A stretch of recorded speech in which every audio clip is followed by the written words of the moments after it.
Okay, bus bench babes, we have the awesome Amber Miller here today of Threshold Homes. She is one of the top property flippers in the Twin Cities area. I love that she's all about education and just kind of showing you the behind the scenes of what she does. And I'm going to ask her all of the burning questions that I want to know that I hopefully you will want to know. So let's dive in. You're listening to the Girl Get Your Face Off a Bus Bench podcast, where we invite you to check your ego at the app, grab a cup of coffee, and get ready to dive into all things real estate marketing, social media, friendship, hardship, love, money mindset, and all the things that celebrate you as a badass boss babe. We're here to encourage you, show up for you, give you a loving kick in the pants when you need it most, and be your soft place to land on the hardest of days. So pull up a seat at our table and get ready to be inspired and start living your best life by design. Welcome to the Girl Get Your Face Off a Bus Bench podcast. We are so excited you're here. Okay, girls, let's dive in.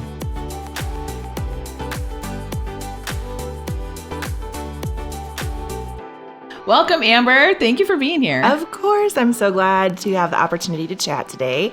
It's super fun. Yeah, it is. Okay, so fun fact. There was something, every time I see you on social media and I'd watch your videos, I'm like, gosh, there's really something familiar about this girl. I don't know what it is.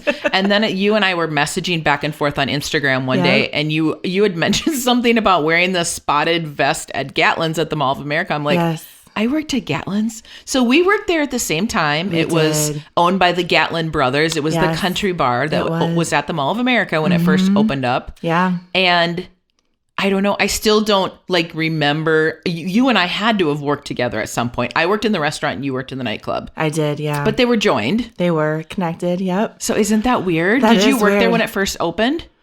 I worked there shortly after it opened. Okay, so I worked there for like a year and a half. So there, for sure we would have crossed paths there. So pretty that's why you likely. seem familiar. Yeah. But that was what? Circa 91, 92. It was a long time ago. It was a very long time ago. I was still in college. That was my college job. I had just graduated from high school. Wow. Isn't that crazy? Yes. Yes. We got to dig out pictures and compare our ugly cow spotted. And they weren't like leather vests. They were cotton vests with cow prints on them. I wish I still had mine though, because in the nightclub, we had people who would autograph them when they would come and do shows. Oh, yeah. So Shania Twain, Alan Jackson, for those who are country fans. Yeah. Little Texas, Tanya Tucker. There was a ton of people who I had signatures on my vest from, and I didn't even think about that. I never had signatures on mine, but we had some really awesome.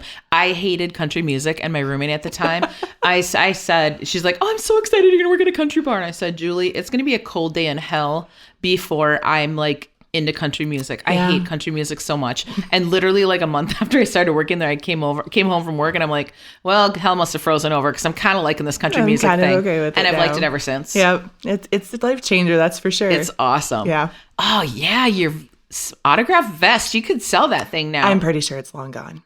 I'm pretty sure That's there's too bad. no one in that down anymore. Yeah. It's been too many years now. With how cheap that it was, it probably would have just disintegrated too. Probably the Sharpie might have worn off too. Who knows? I love it. Well, okay, so Amber, when you're not flipping homes, what do you do for fun? What do I do for fun? I love to travel.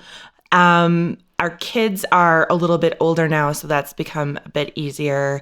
And as funny as it sounds, I really think even just looking at houses, like designing houses, all of that kind of seeps over into my free time too.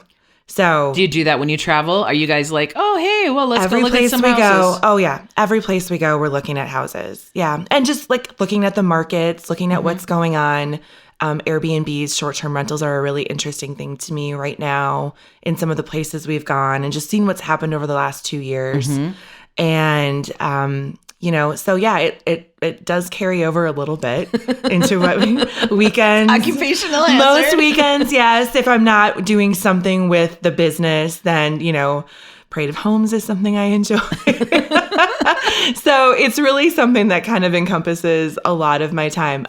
But I've made a commitment this year where I'm going to try to read 2 books a month. So I'm trying to work on that. Love that. Again, as kids grow up, you get a little bit more flexibility with time. How old are your kids? I have a daughter who just turned 20, Wow. and I have a daughter who is 14.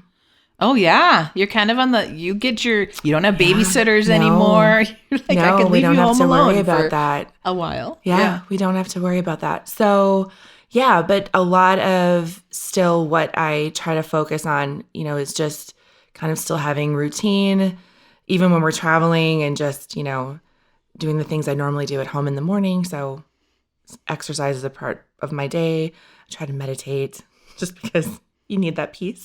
Yeah, especially in this industry. Oh my goodness, yes. So those types of things. I have, I tried to convince one of my kiddos to be my tennis partner over the last 2 years. Fun. That's something I did and then didn't do for a long time. So, and I, Is she on board? no, she's not. Not at all. Like, dang it.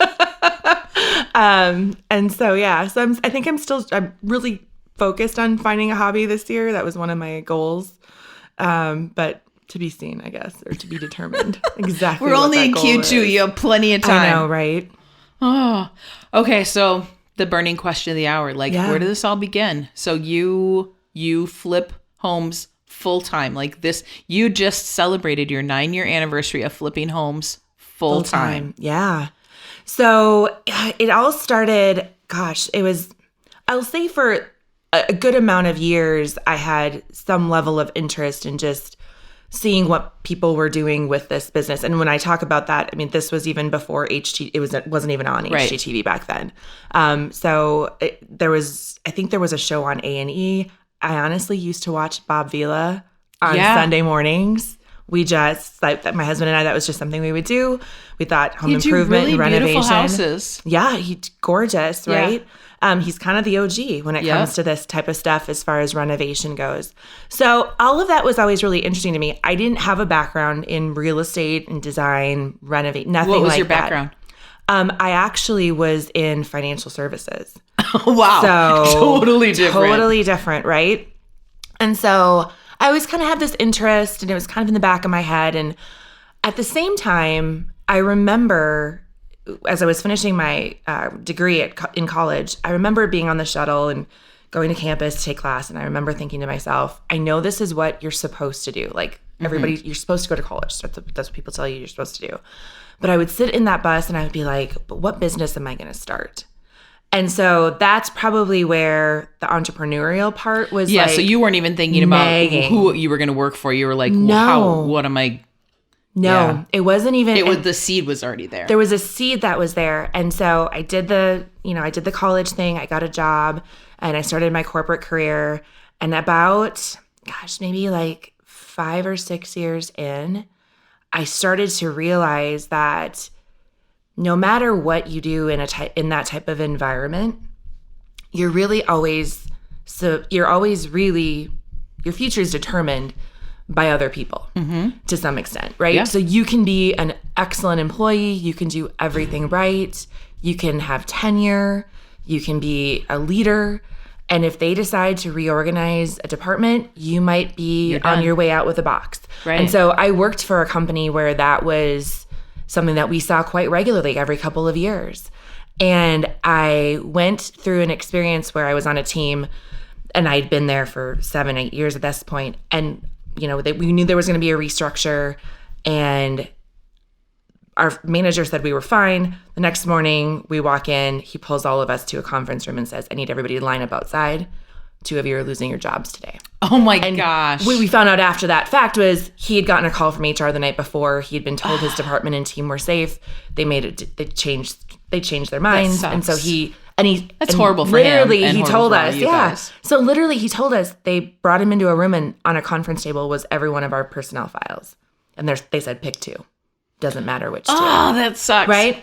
So, and And I think, you know, when you work in corporate America, you know that this is always a possibility. I've never really worked in corporate Oh America. my gosh. I couldn't do it. But you still think like somehow you can make this work. Like somehow it won't be you. Like somehow if you do the right thing. So coupling that experience and then with Were you one of the two? I was not. I didn't think you would be. I was not. Yeah. Thank you.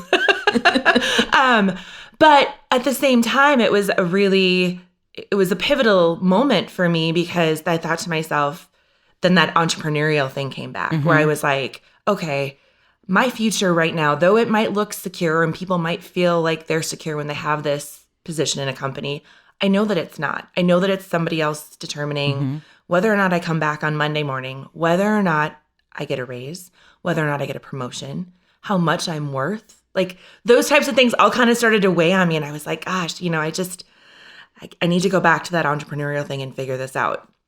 So that was when I literally said to my husband, I'm like, I've been pondering this, you know, for years, you know, at least a couple years at that point. And I said, I'm just going to flip one house and see if it works. And he was like, okay, go for it. Like, okay. Were you that person that was always into like decorating and redecorating your house and like imagining what your current house could be? Or was it? Okay. I was. Okay. I was. I did have an interest in that, but I had never done a full renovation. I mean, at that point, the most extensive thing I had probably done was replace flooring. Okay. You know, and at that point too, you know, budgets being what they were. I mean, if I had a kitchen where I hated the cabinets, I just painted them. Yeah. And I didn't even do it properly. I didn't prep them right. I didn't use the right kind of paint. You're like, looks better than it did. My husband was gone for the weekend and I was like, I can't look at this anymore. So I just took off all the hinges and the doors. And yeah, it wasn't the best job, but that was the kind of renovation I had experience with. So yeah, that's really what started it.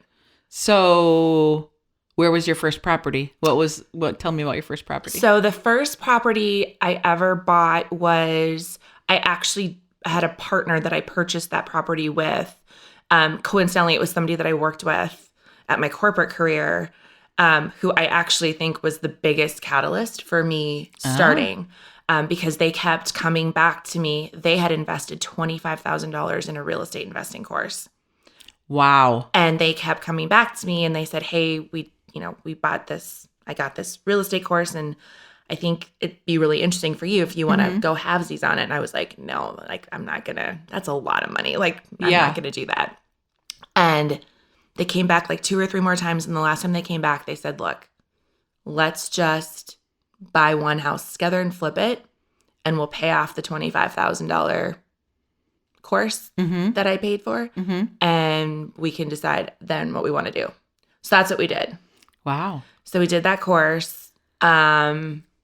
And it was what you'd expect a $25,000 course to be. It was a lot of things that you can find other places. Right. Right. Because at the end of the day, anything that you invest in isn't going to help without any action. Yep. So I think that's probably, in that situation, it was probably the catalyst for moving that house, that project, giving urgency to buying that flip. Yeah. So the first one we bought was $64,000 and it was in a neighborhood in St. Paul. And I think it needed about $30,000 in work, if I remember correctly. Which that was a lot of money 15 years ago. It was a lot of money, but the house was actually in pretty good shape. We reused. Like just cosmetic mainly? Cosmetic, yep. A lot of paint, a lot of cleaning of cabinets, new appliances. But we didn't rip out, the kitchen. We used what was there, kept the floor plan pretty much the same, put carpet in, didn't do a lot with flooring, those types of things. Basement was pretty much intact, just paint and carpet. And I think we ended up making right around $27,000 on that property. So and it was almost at break even after you paid. And it was maybe like a 10-week flip. Yeah. So does that factor in paying off your course? No, the 27 was without paying off the course. So you guys were like, okay, we pretty much broke even. Now what are we going to do? So we proved we could do it. The interesting thing about that was we did need the money to get the house because we didn't have cash. Yeah. So that was a little bit of a creative process. But what did you do for the financing? I think that's what Yeah. what makes a lot of people. So this would have been 2008. There wasn't the type of lending available No. for flip projects that there is now. Hard money lenders weren't in existence back then. Yeah. So it was pretty much a traditional mortgage. Well, and the market was having problems back then. It was. Yeah. And we had, and I had gone to some lenders and tried to find different financing options for us.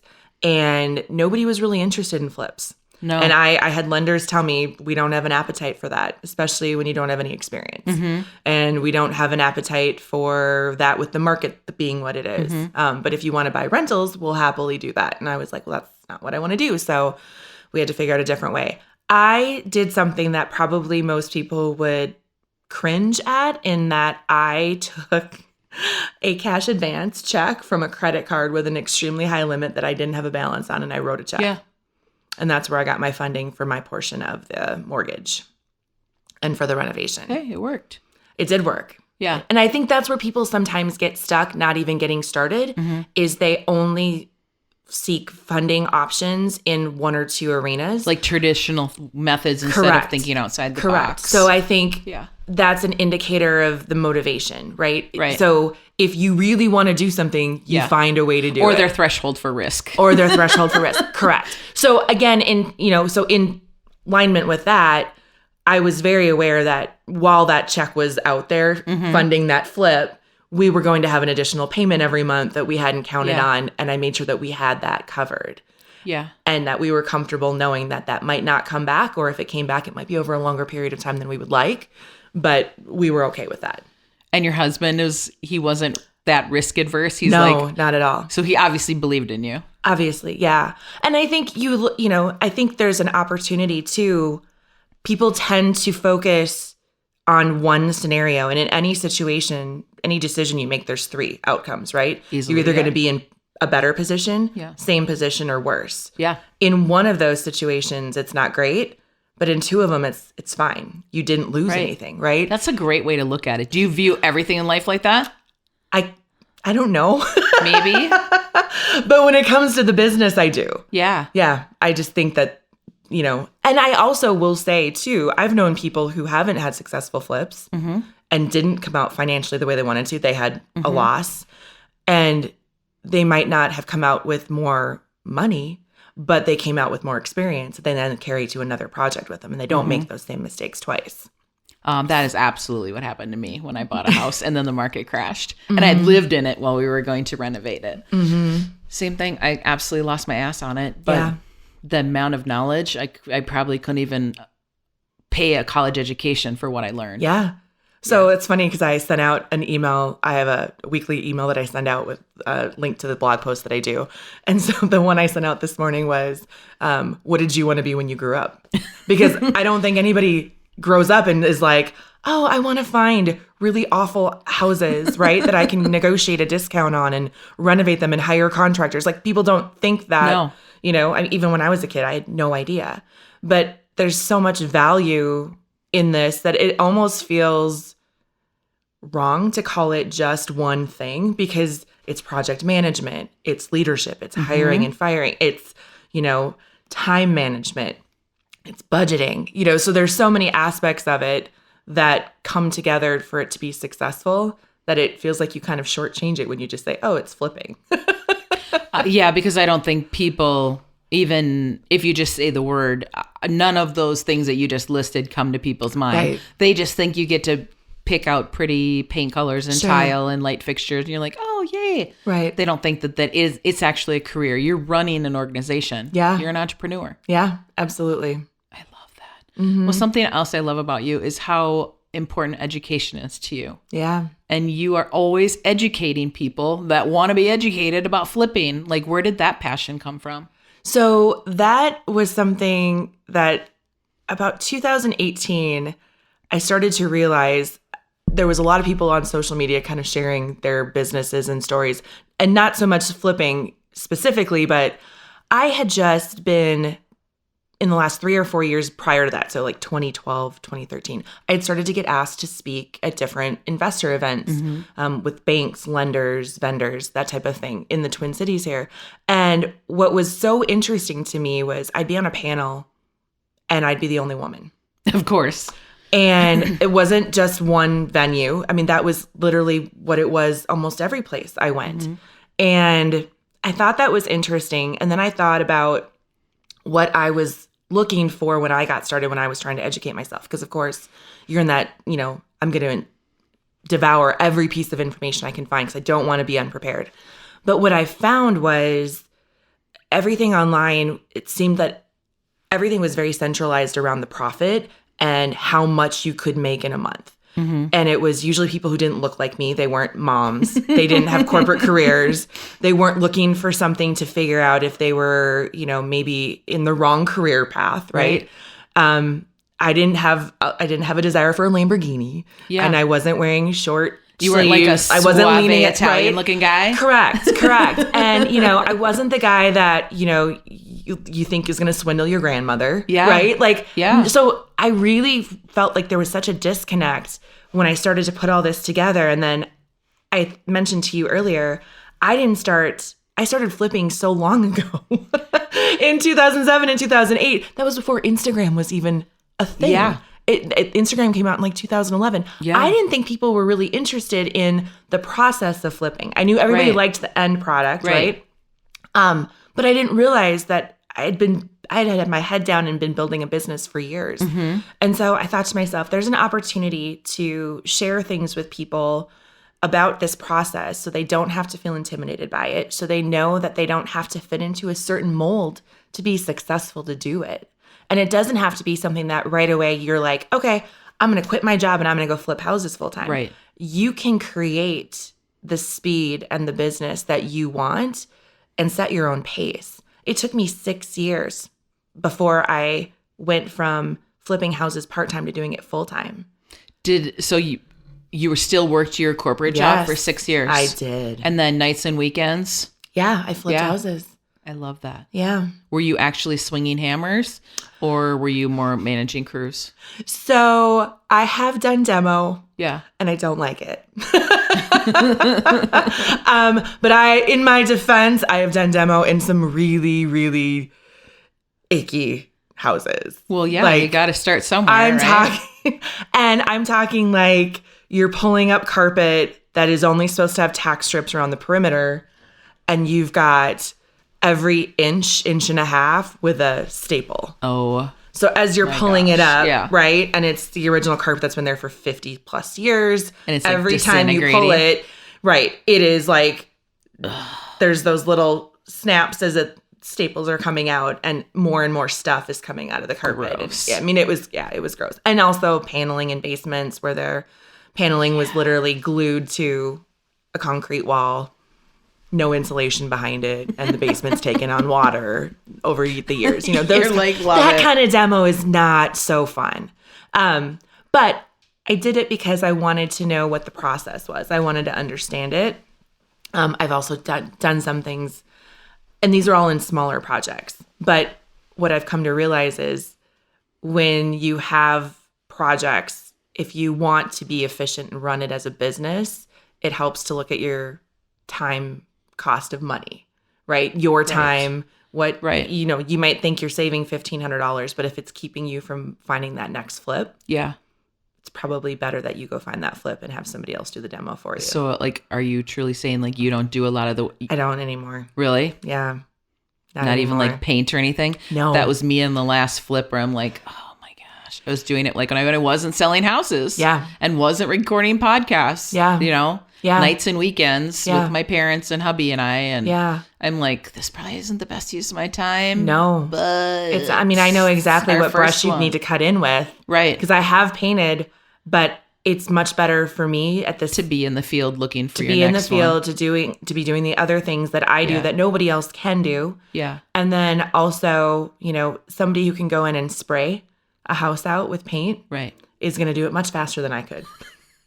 They're like 2 hours. First of all, I'm not going to spray. I've tried using a sprayer in projects in my own house, and it's not as easy as you think. Let's just put it that way. Yes, I saw my husband doing that, and it ended up being a complete nightmare. Yes, and then the cleaning process of the paint sprayer is something that can just drive you over the edge. Yeah. Yeah. Mine's So I probably sitting in my actually- garage, not properly cleaned out, if you want to be honest about that. Yeah. So I actually am a big advocate for people when they're flipping, especially if they've got other things going on, to make sure they're getting bids because they might not be saving as much as they think they'll be saving Yeah. when it comes to the DIY stuff, especially if it's not something that they're used to doing. Yeah. And it's not something that they're particularly skilled in doing, because that can be something that then becomes kind of that hump that you can't get over with your flip. If you need to get in there to do something and it's delaying other people, other trades, if the quality at the end isn't what a buyer would expect and it can affect your resale or your time on the market, I've seen that happen too. It's incredible how many junky flips are out there right now. All over the metro. So I don't know, like, if you Yes. are out with buyers Yes. looking at flips, but like I'm out there going, I'm not quite sure how this turned out so terribly and how someone thinks they're actually going to get top dollar for it. Yeah. Just because we're in a seller's market doesn't mean you can put junk on the market I and agree. think that it's going to sell for 50 grand over market value. Yeah, I agree. And I've also seen flips where, they just paint over wallpaper. Oh, And where they dreadful. install Yep. like an LVP flooring, but the subfloor they put it on top of, or they probably put it on top of something else. Right. It wasn't level. Right. And so it pops and snaps when you walk across it. Yeah. And I've seen new hardware on cabinets where the bottoms had rotted out on the sink, under the sink cabinet. Right. So yeah, I You're mean, like, there's, what are you doing? yeah, I mean, there's always those projects, and I've done this for so long now, as I know you've been in the business too. Those happen at any time in the Yeah. market. They Drives me happen when the nuts. market's not hot. They happen when the market's Yeah. hot.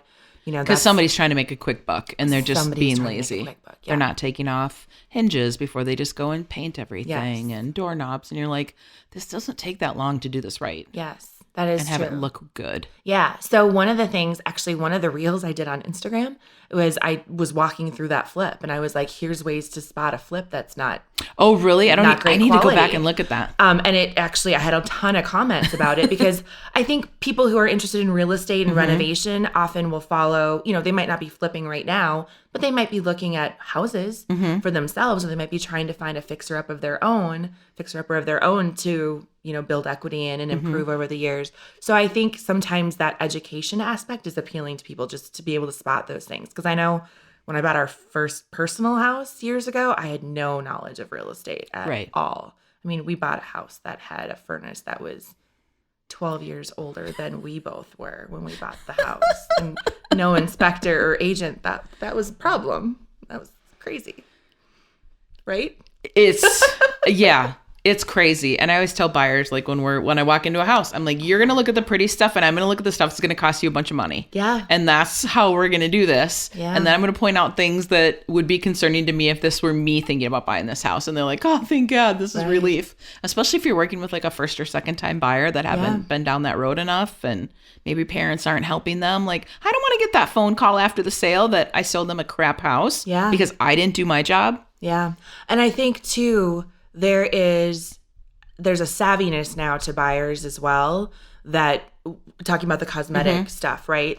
There's an expectation that did not exist 10 years ago, right? Right. And it was, I see people put houses on the market now and they're flipped, but they chose colors that were popular 10 years ago, right? Right.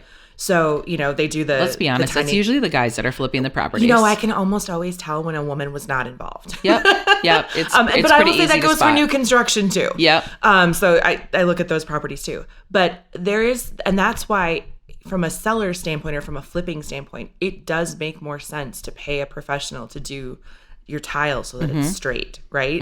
Because it might not look like it's crooked to you, but once you get those cabinets in, that's going to be something. And everything is an indication of what else is not quite right. Right. So, they didn't fill the nail holes with caulk and paint them and touch up, right? Yeah. Or there's no base trim. Yeah. Or there's no crown. Like there's just all these little things. The locks are installed upside down. We see that all the time. And it's like, it scares me such because it's small like, if you things. cut corners there, where else did you cut corners? 100%. So it's those really small details that really kind of all come together to create the house. and they're all important. Well, and I think all these buyers nowadays that are renting the luxury apartments, their standard is totally different than like what you said from 10 years ago. Yeah. When everyone lived in like junkie apartments as their first, like, while they were getting started in their career, everyone lived in crap places. Right. In my era, like nobody lived in a nice place. Yeah. And now everybody lives in like really bougie apartments. And so then when they're buying their first place, they're like, they want it to look nice. Yeah, of course.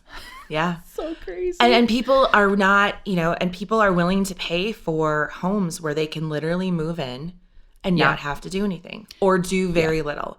And paint is a big thing for a lot of people. Mm-hmm. I think, again, we see people now buying houses who have no handyman or like home renovation trade and skills. didn't grow up learning how to do any of those things. How to do it, right? It's like the mechanic thing too. Like, my dad was my dad worked on my dad drove cars and worked on them as a high schooler, right? Years ago. My dad was always my mechanic when I grew up. There's people now who know nothing about cars because they didn't have that type of upbringing. Like, it's kind of interesting. But I think the same thing has happened with home improvement and renovation too. I grew up in a really handy family, so I totally take that for granted. And people say, well, how much is this going to cost to fix? And I'm like, well, if you're in my family or if you're in your family where no one in your family's handy, I'm like, I don't know. I'm like, I get the family discount. I don't have to pay for that stuff. Right. So I really, it's something now I don't take for granted. Mm-hmm. Absolutely. It's crazy. Mm-hmm. Okay. So something that the real estate's ever changing. I'm like, it's shocking that you got into the business when you got into it. Yeah. And actually like, well, probably because everything was so crazy, like now feels probably like a cakewalk. But are there ever projects that you've had where the market is shifting while you're in the middle of doing a project and you're freaking out or you're losing sleep because you're like, holy crap, we have a lot of money here on the line. And what if the market shifts just enough where we're going to be stuck carrying this property longer than we planned for? Yeah. So I guess the one thing I would say is, I got into this business at a really odd time because the Wall Street was changing, the market was changing, we had foreclosures rising, and so people tend to think that was probably a really good time to get in. Really? But I will tell you, nobody wanted to lend you any money. True. So everything you had to get, yeah, I worked in the mortgage business and real estate back then. Yeah. I mean, getting a loan was nearly impossible. So everything we did, we had to self-fund. Okay. And that was through ways we did on our own. Cash advances on credit cards. I wrote myself a check. There's my portion of the renovation budget. I took a loan in my 401k because there was no source for funding at that time. And then I will also say that even when houses were $25,000, if they were that price, there was more than one person interested in it. Oh, so almost everything back then, even we were buying, was multiple offers. Okay.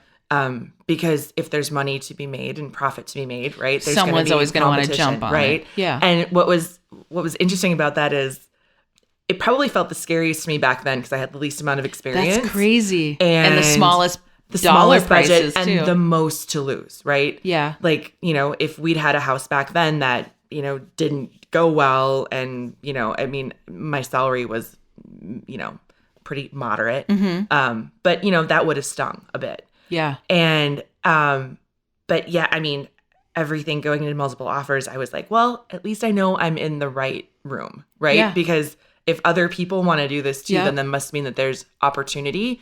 I just have to stick with it. And I have to make sure I manage my budget and my numbers so that it doesn't bite me. So that's how I did it back then. I never really felt like there was a ton of risk because when I look at projects, and I do this now even, I look at them and I say to myself, okay, obviously option A, we always want is if we're buying it for a flip, we want to sell it. And we want to have it done in 16 weeks. And, we want to have these numbers met. If for some reason it doesn't work out that way though, I also have my plan B, which would be to convert it to a rental. Yeah. And back then it was more difficult because we didn't have the history and the business experience to be able to take to a lender and say, here, this is what we got. And we didn't have the relationships with lenders that we have now. So I don't really worry about it now.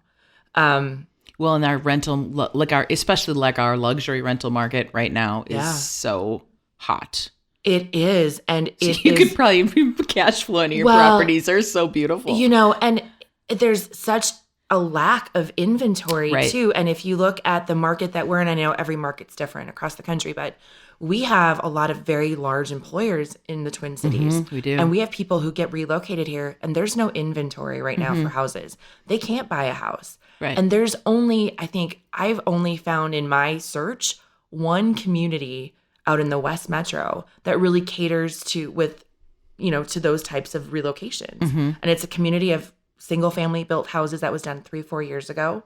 Is that the one up in Maple Grove? It's in Plymouth. Oh, there's one that's all rentals up in Maple Grove Mills too. Creek is the one up in Maple Grove. Okay. I was like, these are so cute. And I Yeah, was like, they're all the white and ones. The luxury rentals. I'm like, this is such a smart idea. Yes. And that was built by Pulte in 2019. So smart. There's like 66 of them, but there's Yeah. a larger one that was built by the same company.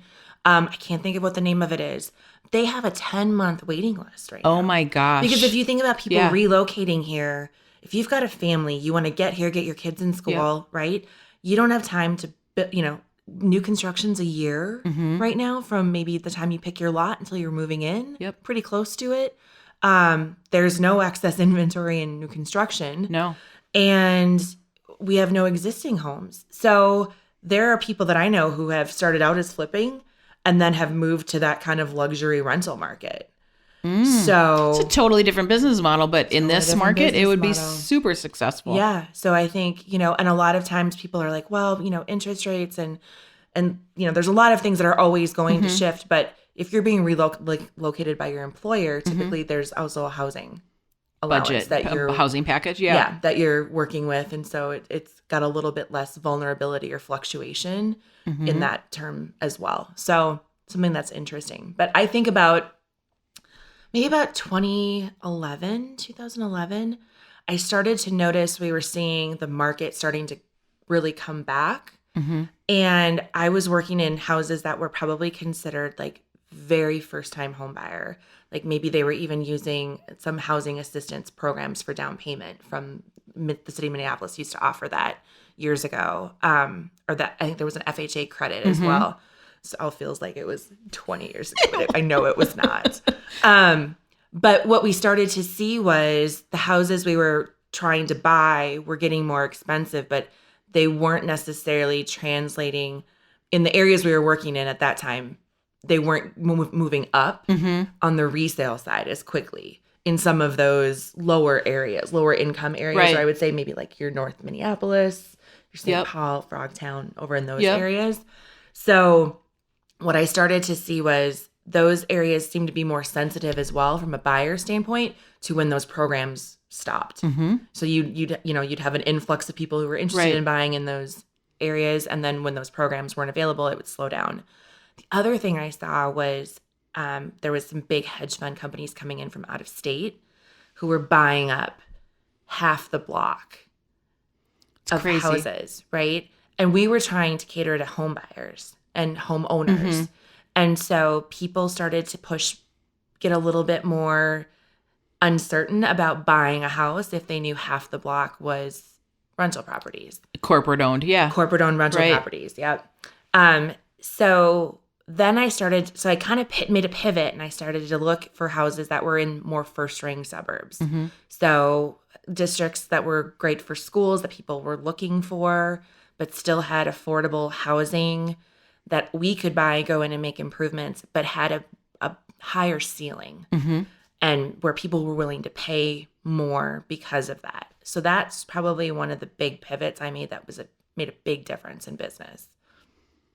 Well, and then that also costs more money. So, It did cost more money. So but you were seasoned then. Well, so the other thing I did at that time was I started using hard money lenders instead of using all my own capital. Okay. So that gave us the flexibility as Did well. that not freak you out? Because, I mean, if anybody listening to this podcast, hard money lenders, generally the interest rates on them are not pretty. No, they're not pretty. But It's a means to an end, for sure. it's a means to an end. So I think there's so many myths about house flipping and Yeah. the financial part of it and all of that. That could be like a whole week nother long episode, series, yeah. right? But what I think is interesting is everything comes down to how you view it. So your perspective. So I could use my own cash and do a property and I'm going to have less capital to work with because I've got to come with it all, the purchase price and the renovations. And then I'm tied up until I close, right? I don't have proof of funds. I have nothing to show another lender or another seller if I want to buy another property. Right. So I'm losing time too, and I'm losing opportunities. If I use a hard money lender and it costs me $10,000 and I make 40, right? So I made $40,000. It cost me 10. If I have to turn down that project because I don't have my own capital, I made nothing. True. So you just you're factoring that into your cost of doing business. It's cost of doing business. Yeah. 100%. So are you still using hard money? So hard money was a great way to get the relationships with lenders because you're getting more properties under your belt as far as experience goes. Okay. So for your tax returns and whatnot. Yeah. Banks still back in 2011 weren't big on flips. No. They were still pretty gun shy. I think After 07, 08, they were still licking their wounds pretty good back then. For sure. I think it was really interesting after years of going and trying to get loans from banks or programs where banks would fund me. I remember it's like 2012, 2013 maybe. I actually had a lender call me, a local bank, small bank, call me and say, hey, we heard you do this. Is that true? And I said, yes. And they said, we want to create a pilot program because we want to cater to clients like you. Wow. It's like, what?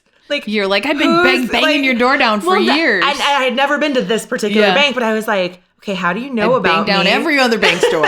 Like, how do you know about me? But number two, like, we're now at a point where you're coming to me. You guys want my business. And Wow. I was like, that's pretty interesting. Like, that just shows what can happen when you just stick with something and keep going because you know that it works.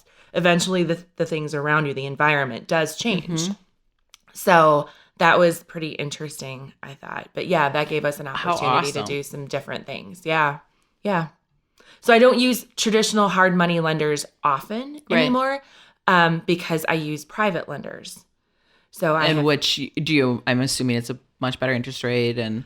It's, honestly, it's not, or do you don't far even care? off. It's not far off from hard money because it does need to be competitive with where else they could get returns right now. Okay. So that's one of the things we always look at too, is we want to make sure that we're being fair in what we do with our business and how we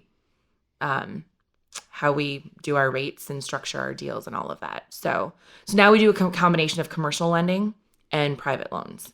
So then when we go to close, we don't bring anything to the table. And oftentimes we'll even be getting a check to go and get our down payments to the contractors to get them started.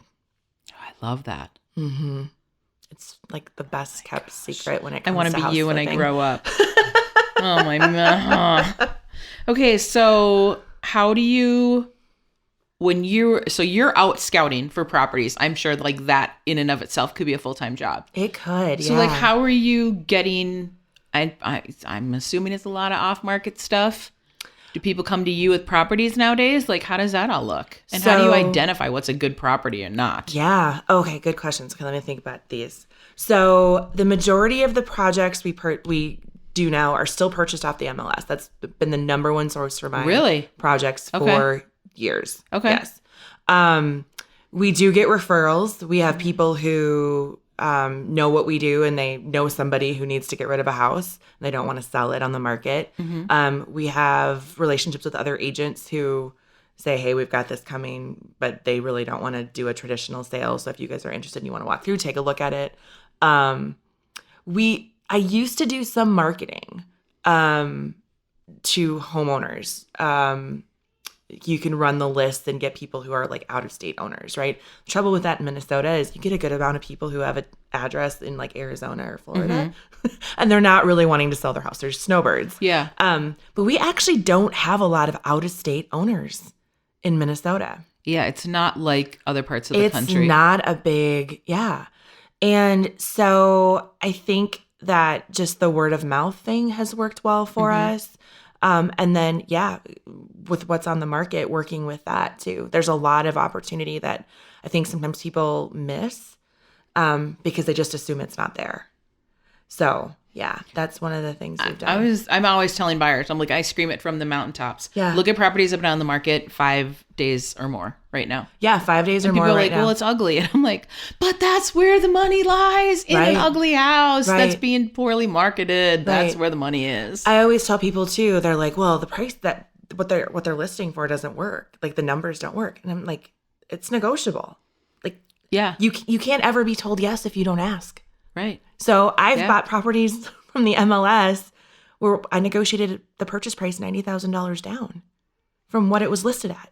Yeah. You don't ever know. Someone just, a lot of times it's just throwing a spitball at the wall to see what's going to stick. Well, yeah. And I will say there's a level of etiquette when you do that. Like, don't of just course. like come out of left field and write an offer for 90 below and be like, what do you mean they said no? Right.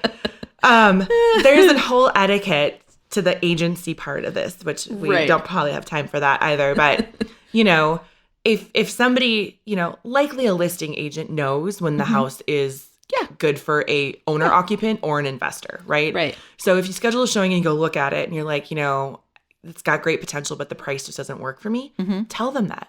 Send them an email, make a phone call, Yeah. right? Tell them like, hey, we love this property. We think we could definitely work with it. Unfortunately, looking at the renovation budget and what we think we could sell it for, this number doesn't work.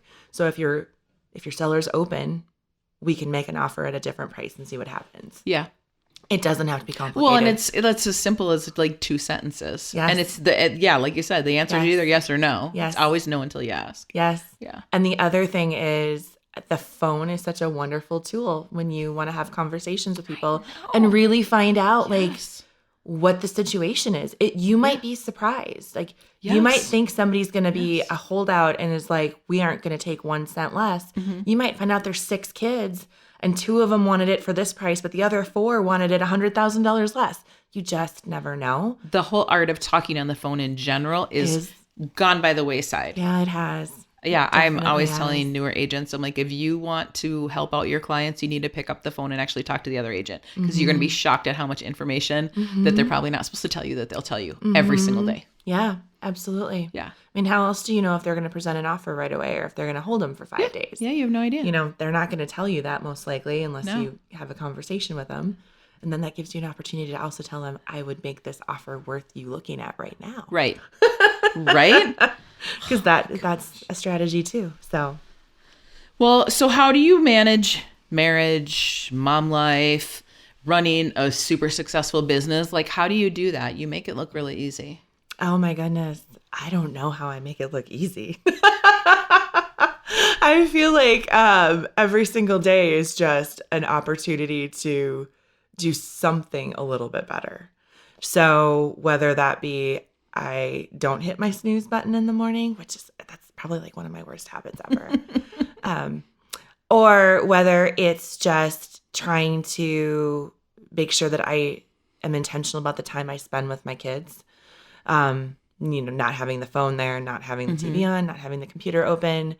I think just the intent of knowing that all of this can change so rapidly. Like your kids grow up, right? Your spouse, is only with you for so long. You just kind of taking these moments and making them valuable and meaningful today rather than looking back and thinking that I didn't do things that I wanted to do.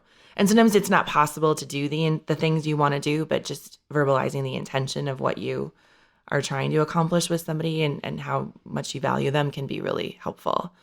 I started all of that, like this business, I wanted my daughters to know that there was a different way to do things. When your kids were little when you started They were this. so little. My youngest, I used to take her with me when I'd meet with contractors in the baby carrier. Yeah. And I'd have to step out and change her in the back of my car. True story. Totally true story. I just wanted them to know that there's a different way to do things. You don't have love to have a life that looks like everyone else's. You don't have to deem success to look a single way. And you can create something that maybe by not everyone's standards is successful, but if it's what works for your life, then it is for you. I had people tell me, and this is so ridiculous. I had people close to me tell me that they couldn't believe I was going to try to be a mom and work in a corporate career full time. Like, that's just not what moms do, right? You're like, moms do this every day. Moms do this every day. But I think that there's still, that moms still feel that guilt. Yeah. Christy talks a lot about, Christy has Kaya, and she talks a lot about the mom guilt. Yeah. And she's self-employed. Yeah. And it's still a thing. Yeah. I mean, when I was working full time in my corporate career before I started this business, I went 5 years without ever seeing my oldest in the morning before she went to school. My mom would be there for me and put her, because I'd have to leave to go drive 45 minutes to work. Yeah. And she didn't go to school until, 8:30, I think, at that time in the morning. My mom would get her off to school. And so I realized, I think during that time with her, I think as she was getting older, that's kind of coincides with when I went full time on the real estate side, because I realized I don't have forever to make these decisions, and I don't have forever to be here in the morning and get her off to school. And so I need to figure this out now, because there's a much better way that would work for us as a family than what I'm doing now. And then you could be there, like, are you that mom that was like at every sporting event and every school thing? Yep. Because you've created that life. For both my kids, I volunteered in every classroom that they had. I love that. Yep. It was, and my husband actually left his job. I was gonna ask if he had a corporate job or if he's in the business, or what does that look like? So I roped him in to the business. Yeah. And so he works in the business full time as well. That's awesome. Yeah. Yeah. And that happened. He actually joined a year before I did. So what does he do in the business? So he's actually our project manager now. Awesome. Yeah. You have to have boots on the ground to be doing that. That would probably be hard to do if you were still out, like, you're finding the proproperties and talking to banks. And yes, it was really hard to give that up, though. Yeah. Because I like that part. I don't mind it at all. And he manages all the contractors and subcontractors and keeps everybody on the calendars and schedules that we have in place. And when you're running, 4 or 5 flips at a time, you really do need somebody, because, inevitably somebody's going to run out of tile. Even though you ordered it and measured twice, right? They're going to run out of that subway tile for that shower surround. Right? Something's going to come up, you want to build that deck and they need a survey. You got to get somebody out there to do the lot survey, or, there's all these small things that come up. Right. But again, these are things that happen when you're doing more than one project. So I always tell people, like, don't go into this, or don't think that you have to have all the answers right away to managing multiple flips. Because sometimes for people, finding one contractor is overwhelming, right? Right. So don't think about having multiple projects. That's the state I'm in currently. Yeah. I'm like, I am the contractor right now. I'm like, God, this is probably not money well spent. So I got my contractor's license in 2010 because I wanted to better understand the construction part of the processes that we were going through. But then it's really smart. When I got my real estate license in 2013, I told my husband, I was like, I'm going to let my contractor's license go. You can go get that. So he's got that, and then you have real estate. He does have that. Yeah. How is it? I didn't even know he was in the business. How is that dynamic for your household and your marriage? We do it. It doesn't seem to be a problem for us. I think the biggest challenge we have is we have to very abruptly, like, recognize now we're not talking shop anymore. We're like home life. I mean, it does seep into, like, we were on spring break and we were, like, in the airport, and he's like, when we get back, we need to pick the front door for this house, and I need to know if you want white or black windows on this one, and do you have an island color picked for this out? Like, and I was like, no. I'm just like, no. We're on vacation. I think the biggest challenge we have is I'm a planner. So I'm like, every Sunday, like, I pretty much know what I'm going to be doing the next 5 days of the week, right? So I always try to encourage him to, like, hey, if there's things you need from me this week, make a list. Give it to me on Monday, and then I'll tell you, like, by the end of the week what the answers are. Yeah. He doesn't really do that. Okay. So that's a little bit of a challenge. We have different work styles, for sure. We learned that really quickly on our flip that we just finished with my husband and I. We've never done a flip together. We've only been married 8 years. Oh my gosh. 7 years. Yeah. Well, I admire the fact that you guys can actually work really well together. That's awesome. Yeah, it works. Okay, tell me about, like, a horror story, a flipping horror story. Like the, I don't know, grossest, nastiest, I don't know, something craziest crap that's ever happened. Oh.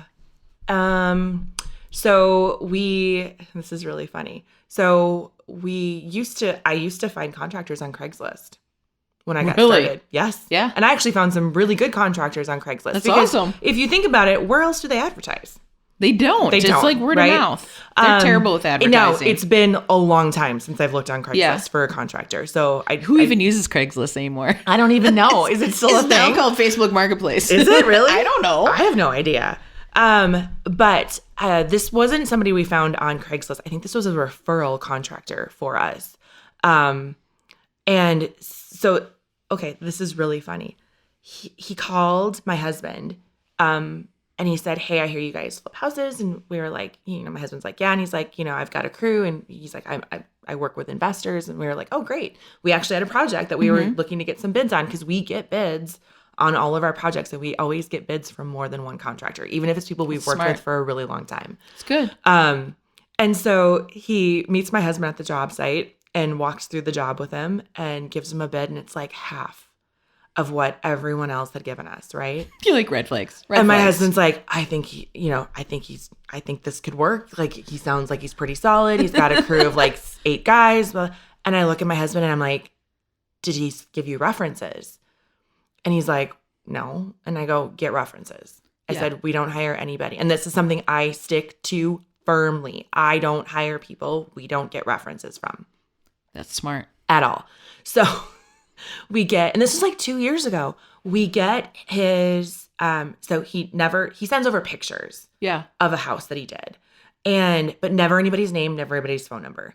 So I'm looking at these pictures and I can see the address on the exterior of the house. Yeah. And I'm like, and he said this wasn't for an investor. So I'm like, oh, I'm going to look up the house on the MLS. And I look up the house. Is and it I his find house? it. No, but I called the listing agent. And I left a message and I was like, hey, I just wanted to check with you. It's this person who did this renovation on this house. And I said, I just wanted to ask you a few questions. The agent calls, actually, my husband left that message. So the agent calls my husband back and he goes, did he actually give you my name and phone number? That was the first thing out of his mouth. And I was like, no. and my husband puts the phone down and puts it on speaker. And I had heard what had happened. Yeah. And then he was like, it was a nightmare.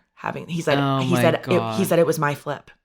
The listing agent was the flipper. Had hired He him. hired the contractor. From Craigslist. And I don't know where he got him. Oh, but my he gosh. said, he goes, they took 3 times as long as they were supposed to. They were never on site when they were, he's like, the budget was below, like double what they quoted me. He said the quality was awful. He said, and I could see in the history on the MLS, they had price decrease after price decrease. You're like, right? this is not a and good it had sign. taken them a while to sell the house. And he was like, I would never, ever recommend. You're like, that's why And you I'm didn't like, give out anybody's that's name and why number. you check references, right? It's so smart. You think somebody, and what was interesting when the guy called and said somebody had told him about us is I think he had said he'd gotten a referral from our electrician, which we've worked with our electrician for a really long time. Mm-hmm. But when my husband asked our electrician if he'd given out his name, he hadn't.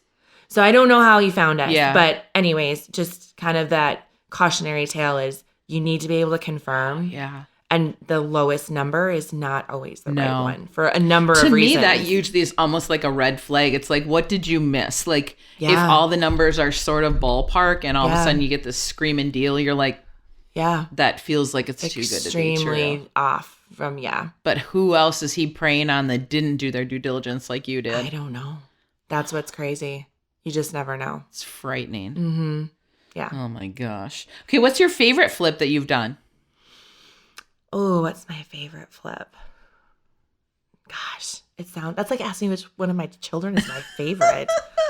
I even struggle when I post before and after photos because I'm like, this is the best flip ever. And I'm like, Well, you but did it's one really a while not. ago where I saw on Instagram that you, the family came back and saw the house. Is that Yeah. a pretty common thing for It you? is. Actually, Okay. it is.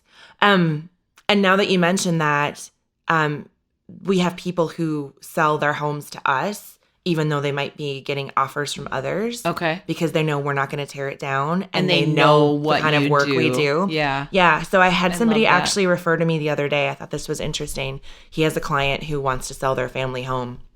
And they know it needs work. Mm-hmm. And they're terrified of who might come in and do things to Right. it. But he showed them the portfolio of work that we've done, and he called us a legacy investor. Like he said, like they do the things that you would do to your house if you had the vision and the time and the money, right? And I thought that was really interesting. That's like an ultimate compliment. Yeah. A legacy builder, remodeler. Yeah. We actually have a house that we just put on last weekend that's already under contract. Is that the dark colored one? It is Is that one on the market yet? It's the 1.5 story with the shorter windows in the front. Ooh, I'm gonna have to go look online. With the green carpet inside. Okay. That video. Yeah. So that was one where the person who was deciding who the seller decided that they wanted us to work on that house. Okay. So they walked through. But yeah, I mean, it's pretty common we have people walk through. I love that. We actually, when we close on properties and we know it's that type of a situation, we'll already have the drawings ready. So we usually bring them to closing and we give them the opportunity. How Some people special. want to see them. Yeah. And some people are like, I just want to remember my house the way it was. Yep. But, I appreciate it. So I love that. yeah, it's interesting. I think that's the part sometimes that is missing for people with flipping too, is they don't, there's not that connection, and they don't think of it that way. And it's different now, obviously, than it was years ago when, houses sat empty for years and you didn't know the story behind them. And they were really in a state of complete disrepair and nobody could even habitate there, Right. Like you couldn't, it was unlivable. But yeah, I think there's definitely that connection and that is very common that we get that request. I love that. Mm-hmm. My flip that we just finished, the listing agent, it was her best friend's condo. And I told her, I said, I'm going to make it pretty. Like I make everything pretty. Yeah. And then when it went on the market last week, she brought a buyer through. Yeah. And she's like, oh my gosh, you did exactly what you said you were going to do. Mm-hmm. And she's like, my best friend would have loved like what you did to her house. Mm-hmm. And so it's like, yeah, that's why I did it. I think that It's special. It is special, and it reinforces the integrity. Yeah. When you tell them what you're going to do, and then you do what you said Right. you were going to do, and then they can Right. see that you did it, and you didn't cut corners, you didn't do things. You're not just like a hack. Yeah. I think that's something that special. translates for them, and then it also translates for buyers too. Yeah. I love that. Mm-hmm. And you have your real estate license. I do. Do you also work with just the average buyer or seller, or I are you have. just Yes. what do I you have. prefer? Just working to be your own client? So it's interesting because there's so many people who are doing different things in the market. And I mean, there's so much to know about real estate. It's incredible, like how many different avenues that you can go with a real estate license 100%. that people don't even think about. when Yes. So, I mean, if I had an infinite amount of time, I would do everything just because I feel like there's so much value in being able to help people. Yeah. So, but because of that, I do limit what we do just to like, I will list houses and I will help people who are close to me. I actually just listed my sister's house and I spent so much time. I spent so much time doing things that I would do to a flip Yeah. to her house at a much smaller scale because her house was obviously in beautiful condition. But I was like, this is a lot of work. Well, yeah. But if As a it's li- also a reflection of your work when most people see your flips, Yeah. you Well, probably have a reputation you want to uphold with your listings. But I will also say it explains why there's a lot of listing photos that you can tell are taken on an iPhone, right? There's a process to maximizing the exposure Yeah. and making a listing look as amazing as possible. That's a process. Oh, yeah. And there's the emotional state of the sellers and what they're going through. Yes. And that is something that requires a lot of, finesse and, you've got to really like navigate, and then if it's a husband and wife and they're not on the same page or, Oh, yeah. I Or mean, they're there's going a to a lot of divorce. nuances. Oh, yeah. Divorce. God yes. bless. Yes. Or, and they might be moving into another house and they might be having things that they're uncertain about with that house. And that might be, it's a lot. It is a lot. It is a lot, which is why I primarily stay in the Working realm for of yourself? just working for myself. And that goes hand in hand. We get asked a lot to do client renovation projects. Oh, like yeah. doing kitchens, bath. Do you do that? Do you take those We on? do not. We don't, because we've just felt up to this point it's much easier when You're in charge of yourself. we're in charge of ourselves. We're not trying to navigate someone else's timeline or schedule. A lot of people live in their houses during these types of And it can be stressful. I've lived through my own. Me too. It's a I've nightmare. lived in my I basement don't and recommend microwaved it. food. It sucks. It is awful. Yeah. Awful. Years ago, my husband the first time he ever took out a non-load bearing wall in our house. And I happened to be pregnant at the time, and we had popcorn ceilings, and neither one of us, this is way before we did this for our business, neither one of us thought that was a problem. Like, we took out a non-load bearing wall on a popcorn ceiling. So then we had this strip down the ceiling, and we went to Home Depot, and there's a popcorn ceiling kit. It doesn't work. No. It literally does not work. You're gonna still He's see that on a big step stripe stool with a Q-tip, like trying to put these chunks up, and I'm sitting on the steps going, crying "This looks because terrible." I'm like, this looks awful. Oh, yeah, Like, what did we do? You're like, now we got to scrape the ceiling. Yeah. So we ended up having to move out while that happened because it was the That's the yeah, worst. It was the worst. Yeah. But I mean, it's just all part of the lesson, though. Like, Yeah. you have to learn. You don't know what you don't know. You don't know what you don't know until you start messing stuff up. You can't fix it right either. So, yeah. Well, I feel like I didn't answer the last question exactly how you asked No, it. your but- favorite property you flipped. Oh, but I get why yeah. that's hard to answer because you probably love them all for different reasons. did I would love them all imagine. for different reasons. Yeah, I think there's one property that I did 3 years ago that I think really changed the trajectory of how I design. And I would say that was probably, and it pushed me into a different price point. What about it?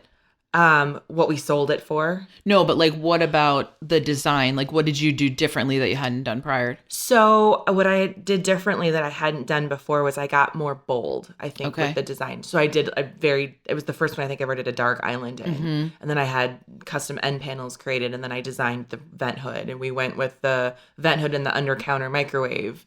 So I did a few things that necessarily you wouldn't look at from a budget standpoint and think that makes sense. You just made it, but you made it custom. But we made it custom. And I think that's kind of what elevated all of the houses after that then was the response to that one. Yeah, because I mean, anyone can put a microwave over a range and Yes, be and like, sometimes we "Eh." have to if space is tight. I know, right? But It's just if you the way don't it have is. to, you can make it way more beautiful. Yeah. And I think that's where too, the way I look at projects now too is obviously we have a budget, but I've got a little bit more flexibility on the design side with the budgets now because we're working in different price points where I don't want people to necessarily walk into a house that we've worked on and see like something they would see in 30 other houses. Right. I want it to feel different, and that requires there be some different things. Your style is very you. It's like, it's so beautiful. Oh, thank you. I love it. Yeah. And that's not any formal training at all. So I get asked that question a lot. Yeah. I went to school for finance and corporate communication, not design. But I think people get so scared and they think to themselves, I could never do this. I could never, how would I go into a tile shop and pick, and I'm like, it's 3 decisions in a bathroom, right? Well, yeah, and there's professionals there that can help guide you professionals that through can it. help you. If you're at a good tile place, And don't most, go to the and most flips, like I'm like the first 6 years I flipped, I didn't really go to the tile shop. I was going to Home Depot and Lowe's, and there's great online sources too. So just keep something, and if you keep something simple and just replicate it and make small tweaks to it. Are you online getting inspiration like as you go, or is a lot of it just organic when you walk into a new space? Yeah. Are you on Houzz and Pinterest like I always tell my clients to do? Yeah, I mean, I love Pinterest. I think that's probably one of the easiest search engines to find things. Yeah, there's like the only 8 thing gajillion photos. There is, but there's so much old stuff on there because it never And goes away. there's a bunch of ugly, outdated are crap. some really- I'm like, if I see any more Joanna Gaines style, I'm gonna kill myself. Yeah, I'm not necessarily the farmhouse Yeah. fan. I will say I don't know that I ever really was all in on that Me in some neither. aspects. Small bits I'm fine with. But even her style has evolved completely. Yeah, she's totally into modern now. Yes, she's Her modern doing vibe is 1,000 times much better than what she was different doing things. before. Yeah. Instagram, it's a little bit harder to search. I think oftentimes when I'm searching on platforms, I'm either finding the like custom homes that are done out in California or I love that's where I get a lot of Oh my my gosh, stuff where I'm like, oh my absolutely gosh, if I could gorgeous. remodel my house, I would Yes. totally go gangbusters. But I mean, it's a $25,000 custom vanity. So Right. that's likely not happening in a flip. You're like, how can I saying. recreate this on a budget? Right. But I do think about that. I think about how could I recreate this on a budget? What could I do to make this vibe happen Right. in a property without spending that, Yeah. the beautiful quartz countertops on these custom vanities that are like 4 inches tall, right? I know. I mean, that's insanity. Yeah. I mean, those are multiple $1 million houses, Yeah. right? So we've got to kind of temper that a little bit. But that is where I get a lot of inspiration. And I think just even combinations of materials, like just seeing like a wood vanity with, a herringbone tile installed in the, in that herringbone pattern and doing something different with your subway tile. Like, I'm a big fan of subway tile. Me too. It's so classic. It's classic. And but you can there's do fun many things different with it. Yes. Yeah. And just altering the scale of it, doing a 4x12 one time, Yeah. doing an 8x12 another. You can always change it up, but using different grouts, those types of things. I think keeping it simple makes it a lot easier and a lot less overwhelming. And again, when you're getting started and if that's the one thing that really freaks you out, Yeah. look on other people's pages and replicate what they did. Yeah. Go to Rip off and you know- duplicate is the biggest form of flattery. Oh, for sure. And I mean, it's very simple to do and you don't have to have a lot of experience to do it. I think again, it's just one of those barriers that people like to kind of put up and say, well, I don't know how to do this. Well, it's easy to figure out. Excuses are, Yeah. It's easy to have excuses rather than taking action. Right. And if you're absolutely terrified and you don't want anything to do with it, you can probably hire somebody for $500 to $1,000 to make those choices for you. And then you're completely removed from them if that makes you feel better. But And you're like, hopefully it's going to look awesome. hopefully it's going to look awesome. Yes, for sure. But you don't need a design background. You don't need a real estate background. You don't need No. a renovation. You don't need any of that No. to make this happen. No, you didn't have any of that to begin with. And No. look, you have all of it now, but Yes. it didn't start there. No, it did not. And there was no place you're going to get it either unless you do it. Right. You can't go get design experience and, picking selections for 200 plus flip projects, right? Because at that point, Is that's that how many you've done? Yes. Oh my gosh. Yeah. That's awesome. Yeah. How many projects do you do a year? We probably do depending on timing. Right. I would say 10 is pretty standard, 10 to 12. Well, because you're doing I try to buy one a month, but sometimes it just doesn't work that way with time. Sometimes we get held up on a closing. Yeah. Sometimes, with the last couple of years, if it's a probate property, we've got to wait for some court documents. Sometimes there's just no inventory, and so we just have to kind of wait and see what happens. Sometimes it feels like we're, working at warp speed because we get something done and we've got 5 offers in 24 hours. That's what's been happening lately. right. So, yeah. Wow. And then they want to close in 3 weeks and we're like, wait a minute. That's you- really barely enough time to go find another project and get it under contract Right? and get it planned out and Unstage ready the one to go. you have. Right. Do you do all of your staging or do you hire that out too? So I traditionally have done all of my own staging, and I've just I think when I first acquired- started following you, you were talking about like putting the finishing touches on properties and Yep. the staging. So I wasn't sure if that was something that Yep, I've acquired quite a collection of furniture. Yeah. But because of the volume and the speed we've been doing things at in the last couple of years, I've had to bring in a staging company to do it for me. But I do that reluctantly because I just don't feel. It's not you picking everything out. Yeah, it's not just that's part of it, but I still think for a lot of people with staging, it's really just about putting furniture in a room so people know how to use it. I don't think it necessarily is what helps the house shine. Yeah. And so there's a difference. So I've distinguished there's a difference between staging and styling. Yep. And I'm a styler. Yep. So to do staging, to have somebody do staging is really difficult for me. But That makes when we sense. talk about time value of money, I have Yeah. to kind of now look at things too because the cost of moving trucks has gone up. I mean, we pay for movers to Everything. move Yeah. things and it's double what it used to be. Yeah. And before that, we would move stuff in our trucks alone by ourselves. My husband and I would. I used to do all the staging myself too. And like wrangling my husband. I'm like, 8 o'clock Saturday morning, get up, Daddy-o. I'll get you coffee. And you've got to time it with the road. And come. Oh my God. Got to time it with the weather so you don't get road slush in Minnesota. Then your furniture gets trashed. Yep. And 100%. you're like, fixing it up with like furniture markers where it got banged up in the staircase. I remember when I discovered a couple of moments where I was like, oh, wow. I used to clean all of our flips before we put them on the market. Wow. And that would take me like 3 or 4 days because I would do it in chunks of time because I didn't have an entire day to devote to it or even 2 days. So I remember the first time I actually had somebody do it and it was like $150. And I was like, what have I been doing with my life? Yeah, really. I was like, what? And I walked them through in the morning and I came back. I mean, it's a vacant house, right? Yeah. It's been through construction, so it's messy. A lot of dust. And a lot of dust, right? I came back at the end of the day and I was like, oh my God. You're like, how the hell did they do this?